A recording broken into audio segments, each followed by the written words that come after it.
pessoal! Nas aulas anteriores, falamos do conceito de irreversibilidade e da desigualdade de Clausius. Nessa aula, vamos falar de entropia, que é um cerne da segunda lei da termodinâmica. Vamos aplicar o balanço de entropia para sistemas fechados e volumes de controle para diferentes processos e diferentes substâncias, seja para gás ideal, seja para substância pura. Assim como a energia, a entropia de um sistema dá também uma medida de sua capacidade de produzir trabalho. De forma simples e qualitativa, identifica-se entropia como uma medida de desordem molecular. Porém, a entropia é mais do que isso. A entropia também está ligada à qualidade de energia disponível. Como vocês podem ver aqui, o aumento da entropia significa uma menor disponibilidade de energia útil. Pode-se facilmente converter energia ordenada em energia térmica, mas o contrário é bem mais complicado. O que eu quero dizer com isso? Por exemplo, se queimarmos um tronco de madeira, convertemos a energia química de ligação das moléculas em energia térmica das moléculas, ok? Mas é claro que recriar o tronco a partir da energia térmica das moléculas é impossível, embora esteja de acordo com a lei da conservação de energia. A fim de se obter uma expressão macroscópica para a entropia, considera-se dois ciclos.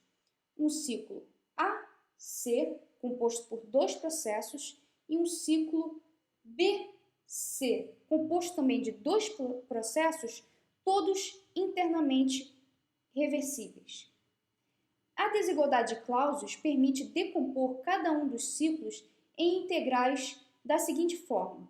Vamos começar com o ciclo AC.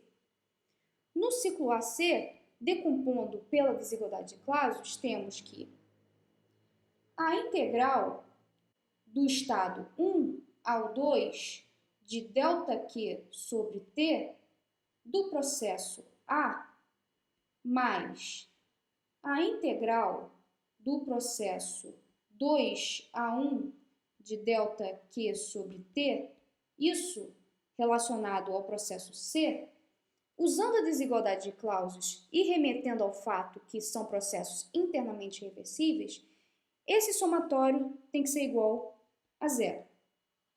Vamos então analisar o ciclo BC. Para o ciclo BC, temos o seguinte: temos que o caminho dos estados de 1 a 2 ΔQ T relacionado ao processo B, mais a integral dos estados de 2 a 1 de ΔQ sobre T, isso relacionado ao processo C, isso também vai ser igual a zero porque são internamente reversíveis, utilizando a desigualdade de Clausius. Subtraindo cada uma dessas relações obtidas, temos que as integrais para os processos reversíveis A e B são iguais. Ou seja, temos que a integral de 1 a 2 de ΔQ sobre T para o processo A é igual à integral de 1 a 2 de ΔQ sobre T do processo B. Os processos reversíveis são escolhidos arbitrariamente, ou seja, é independente da escolha do processo que eu faço. Já que a relação ΔQ sobre T se mantém constante para todos os processos reversíveis entre os estados 1 e 2, esta quantidade independe do caminho e é uma função apenas dos estados. Uma forma de definir propriedade é que ela é independente do processo. Sendo assim, vamos fazer uma ligação entre essas definições.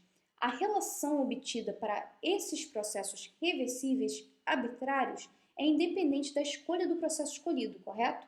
Então, essa propriedade que a gente está obtendo aqui é a entropia. Então, S2 menos S1 é igual a essa integral, é claro, para o caso de processos reversíveis. Podemos também representar na forma diferencial, ΔQ sobre T, processos reversíveis. E considerando que a entropia é uma propriedade extensiva, podemos reescrever dessa forma aqui para processos reversíveis. Então, essa definição da entropia é a partir da desigualdade de Clausius, considerando processos reversíveis. Para compreender o que ocorre matematicamente com a entropia em processos irreversíveis, considera-se um processo qualquer entre os estados 1 e 2 e um processo reversível entre esses mesmos estados. Consideramos a forma completa da desigualdade de Clausius, onde a integral ao longo de um ciclo de ΔQ sobre T tem que ser menor ou igual a zero. Decompondo em cada um desses processos, temos a seguinte forma: a integral do estado 1 a 2 de ΔQ sobre T, isso para o processo qualquer, mais a integral de 2 a 1 de ΔQ sobre T, isso para o processo reversível. Isso aqui, utilizando a desigualdade de Clausius, vai ser menor ou igual a zero. Para esse processo, vai ser a diferença de entropia. Então, podemos utilizar essa relação aqui, S1 menos S2, continuando uma inequação aqui. De forma geral, conseguimos uma inequação onde a diferença de entropia vai ser maior ou igual à integral entre esses dois estados de ΔQ sobre T. Essa é uma expressão generalizada para processos quaisquer, que não necessariamente é para um ciclo termodinâmico. Essa inequação pode ser reescrita como uma equação, mas de que forma? Considerando um termo de geração de entropia. Esse termo de geração de entropia, onde a diferença de S2 menos S1 pode ser considerada uma equação, e a integral entre esses dois estados considerados, de ΔQ sobre T, mais uma geração de entropia, onde essa geração de entropia vai ser maior ou igual a zero. Na forma específica, temos que S2 menos S1 é igual a integral ΔQ sobre T mais SG. Esse termo de geração, pela segunda lei da termodinâmica, não pode ser negativo. De forma geral, temos essas relações aqui para o termo de geração de entropia. Se o termo for igual a zero, é um processo reversível. Se for maior que zero, um processo irreversível. E se for menor que zero, o processo é impossível. Podemos escrever o balanço de entropia de diferentes formas, quando for conveniente. Uma das formas que podemos escrever é na forma infinitesimal. Essa forma infinitesimal ficaria dessa forma aqui, onde ds, ΔQ sobre T, mais a diferencial inexata de SG, que seria esse termo de geração de entropia. Esse termo de geração de entropia depende do processo, por isso ele é caracterizado por uma diferencial inexata, já que depende se um processo é reversível ou não. Outra forma de caracterizar o princípio de aumento de entropia é na forma de balanço de entropia por unidade de tempo. Então, por unidade de tempo, temos que ds sobre dt é igual a somatório de q.i ti mais s.g. O valor da entropia em um estado especificado ele é determinado como qualquer outra propriedade. Nas regiões de líquido comprimido e vapor superaquecido, pode ser obtido diretamente pelas tabelas no estado especificado, ou seja, obtendo pelas tabelas termodinâmicas. Na região de mistura líquido e vapor, a gente determina através daquela relação de mistura líquido, vapor, a partir do título. Então, S igual a 1 menos X SL mais XSV. Então, por ser uma propriedade extensiva, podemos escrever aqui que o S específico é S sobre M. A unidade disso aqui é joule ou quilojoule, tanto faz, por quilograma Kelvin. O estado termodinâmico de substâncias compressíveis simples, como por exemplo fluidos de um único componente ou sólidos cristalinos, requer a definição de duas variáveis termodinâmicas apenas, lembrando do postulado de estado, para uma quantidade fixa de matéria. Porém, independente da forma como se dá o processo, uma vez comparados os valores das variáveis do estado nos diversos estados de equilíbrio, verifica-se que em qualquer estado termodinâmico há vínculos e restrições de natureza física, né? Então, conectando os diversos valores das variáveis. Essas relações de dependência são dadas pelas funções de estado, que a gente descreve a relação com duas ou mais variáveis, como por exemplo, temperatura, entropia, volume ou pressão. Então, aqui nessa parte, vamos avaliar matematicamente algumas dessas funções de estado com base inicial na primeira lei da termodinâmica para um sistema fechado, considerando processos internamente reversíveis. Então, vamos aplicar aqui du é igual a delta Q reversível menos trabalho internamente reversível. Então, utilizando as relações de calor e trabalho na forma diferencial da conservação de energia, aqui temos o seguinte. Então, substituindo as relações, TdS menos PDV, vamos trabalhar na forma específica. Então, TdS menos PDV. Isso aqui é uma das relações já de funções de estado, mas podemos já analisar uma outra relação de estado utilizando a relação de entalpia com energia interna.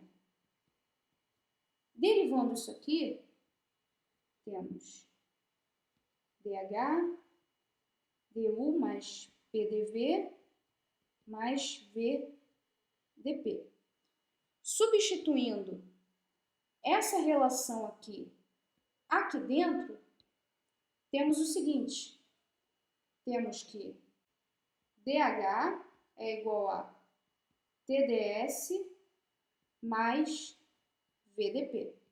Ok, chegamos em duas funções de estado que também são chamadas de relações TdS. Na forma específica, essas relações TdS podem ser escritas dessa forma aqui. TdS, jogando para o outro lado, du mais PDV, e o outro seria TdS, dH menos VdP.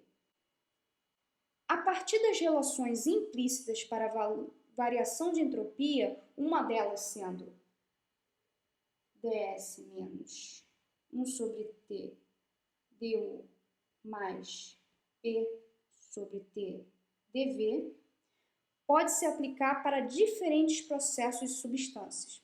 Vamos aplicar primeiramente para líquidos e sólidos aproximados para modelos de substâncias incompressíveis. Então, para modelos de substâncias incompressíveis, a gente utiliza a seguinte hipótese simplificadora, que Cp igual a Cv, que é igual a C, e como a densidade é constante, o volume específico vai ser constante, então já podemos cortar isso aqui. Então, PdV é igual a zero. Com isso, temos que du é igual a C dt. Então, TdS é igual a C. Lembrando que o calor específico pode variar com a temperatura, TdS. Jogando para o outro lado, teríamos algo desse tipo aqui. Uma simplificação que podemos fazer é colocar o C constante, o calor específico constante. Integrando dos dois lados, temos que a variação de entropia para uma substância incompressível, vamos colocar que isso aqui é um C médio, calor específico médio, logaritmo imperiano de T2 sobre T1. Podemos utilizar essa relação porque para diversas faixas de temperatura pode-se considerar valores constantes do calor específico. Por isso, essa relação direta para substâncias incompressíveis. Então, vamos continuar o desenvolvimento, só que dessa vez aplicado para gases ideais. Então, para gases ideais, podemos utilizar tanto essa relação de entropia aqui,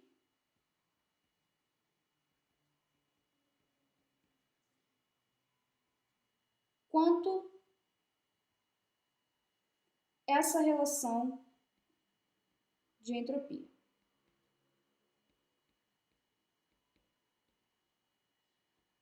Lembrando da equação dos gases ideais, utilizamos essa relação e essa equação de gases ideais diretamente na variação de entropia nos gases ideais nas funções de estado termodinâmico. Então, vamos lá.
Se nós usarmos a equação de estado dos gases ideais, veríamos que essas relações são análogas. Continuando com a equação de estado para gases ideais, porém com aplicação direta em processos isentrópicos, chegamos numa relação já conhecida anteriormente, que seria o seguinte. Para o processo isentrópico, temos que S1 é igual a S2. Então, pegamos as relações obtidas anteriormente, temos o seguinte, que SV ln T2 sobre T1 é igual a menos R ln V2 V1. Para essa relação aqui, temos que NNT1 é igual a NN P2 V1 menos R sobre CV. Diretamente, já conseguimos uma relação onde T2 sobre T1 é igual a V1 V2 K menos 1. Já para o outro lado, temos que CP ln de T2 sobre T1 é igual a R ln P2 P1. Então, a gente obtém diretamente T2 T1 igual a P2 P1 K menos 1 sobre K. Se pegarmos essa igualdade aqui, igualar para essa igualdade aqui, obtemos diretamente que P1 V1 elevado a K é igual a P2 V2 elevado a K. Então, para M igual a K, temos um processo isentrópico.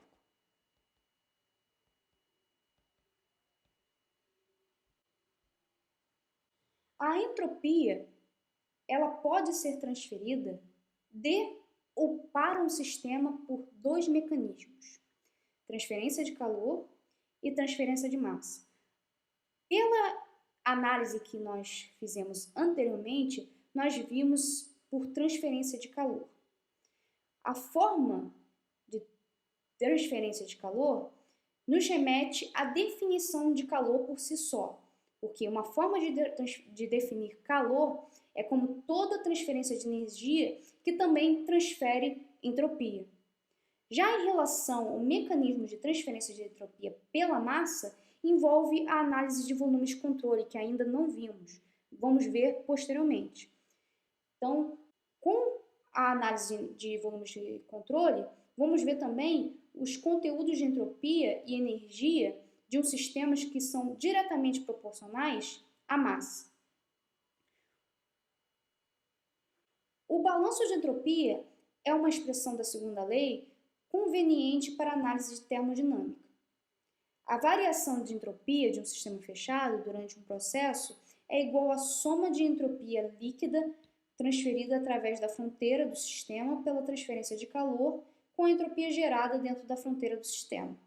A consequência da segunda lei para sistemas isolados chega que a variação da entropia do sistema mais a variação da entropia do ambiente é igual à geração da entropia, que é igual ou maior do que zero, claro. Ou seja, diferente da energia, a soma da variação de entropia não é necessariamente zero. Então, no caso mais realista, a entropia tende a aumentar. Então, temos o seguinte: para um sistema isolado,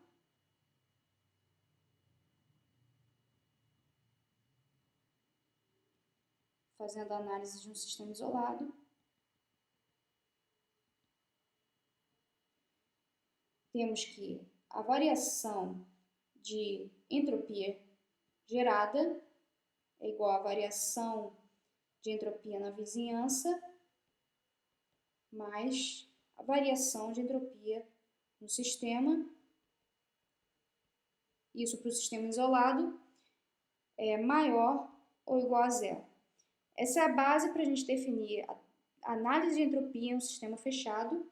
E como a gente já fez anteriormente com a análise em diferentes processos reversíveis e para processos quaisquer, a diferença de entropia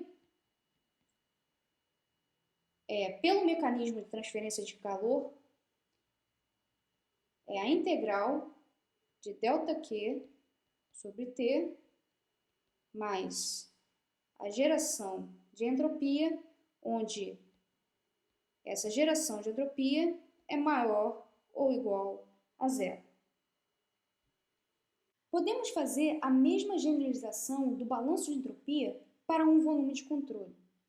A entropia, assim como a massa e a energia, é uma propriedade extensiva, pode ser transferida para dentro ou para fora de um volume de controle através do escoamento de matéria. Sendo assim, a taxa de variação de entropia dentro do volume de controle durante um processo é igual à soma da taxa de transferência de entropia através da fronteira do volume de controle pela transferência de calor, ou seja, esse termo aqui, da taxa líquida de transferência de entropia para o volume de controle pelo fluxo da massa, ou seja, esses termos aqui, e a taxa de geração de entropia dentro das fronteiras do volume de controle devido às irreversibilidades. Continuando, a maioria dos volumes de controle encontrados na prática, como por exemplo turbinas, compressores, bocais, difusores, trocadores de calor, tubos e dutos, opera em regime permanente. Dessa forma, temos o balanço de entropia da forma com regime permanente, tirando essa parte aqui e sobrando isso aqui. Ou seja, a taxa de geração de entropia é igual a esse balanço de entropia em relação ao fluxo de massa que sai menos o que entra, menos o termo em relação à transferência de calor. Se por acaso tiver uma entrada e uma saída, ou seja, uma corrente única, um dispositivo com uma entrada, saída, temos, por exemplo, vazão máxima de entrada é igual a vazão máxima de saída. Temos uma simplificação ainda dentro do regime permanente. Então, temos que essa relação aqui menos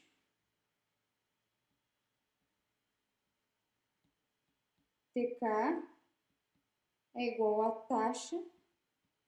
Podemos simplificar mais ainda, sendo que a nossa geração, nosso termo de geração de entropia específico vai ser igual a entropia que sai menos a entropia que entra, tudo na forma específica, menos esse termo relacionado à transferência de calor. Essa análise é relacionada à transferência de entropia em um volume de controle, simplificando, é claro, para dispositivos em regime permanente com uma entrada e uma saída. Terminamos, então, uma análise geral da segunda lei da termodinâmica na forma de balanço de entropia para sistemas fechados e para volumes de controle. Essa análise deverá ser feita de forma simultânea com a primeira lei da termodinâmica nos dispositivos de engenharia. Vamos continuar nossa análise da segunda lei de maneira mais aplicada nas próximas aulas. Então, agradeço a atenção de todos e até a próxima aula.